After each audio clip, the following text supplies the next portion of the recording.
It's hard to deal with a diagnosis of cancer to begin with. It's exhausting. The whole decision-making process was much larger because of that. I think the reason why medical memory is so powerful is because our brain is doing all sorts of things all the time, and there is no way that you can remember everything that happens in a 45-minute meeting with a doctor, especially when you're talking about something as serious as a potential brain surgery. Clear communication between doctor and patient is critical for optimal care. In the past, doctors have rattled off medical terminology so fast. They do this every day, in and out, and you're sitting there not knowing what they're saying. And now with the medical memory, there's no question. I don't think once I have had to call back. What I have is not normal. I guess it's not.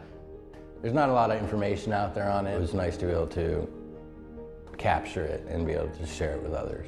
I was able to do more research on the type of tumor that I had. I think if it wasn't recorded, I would have not thought there were many options except whatever the doctor says. When you're in a doctor's office, you have a short amount of time to be with that provider. And it's hard to feel like you've fostered a relationship with the provider.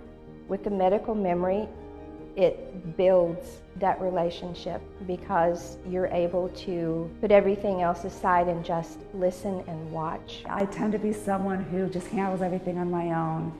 And I think by the fact that my best friend saw the video, she was able to keep her finger pointed at me to make sure to follow through and to just start to deal with what was really happening. At first I was a little intimidated. Why is it being documented or recorded? But then it made me, as a patient, feel that the doctor was going to treat me with utmost care and respect, and knowing that everything he did and said was going to be documented. If every stage of the medical journey could be handled with something as gentle and as thorough as the medical memory, I think it would make the medical profession itself so much easier to deal with, from the provider as well as the patient, because the provider knows, hey, this patient is going to go home with exactly what I said. They're not going to misconstrue, to misunderstand, to embellish, to diminish. It's there. An actual personal documentation of my consultation, it's priceless to me.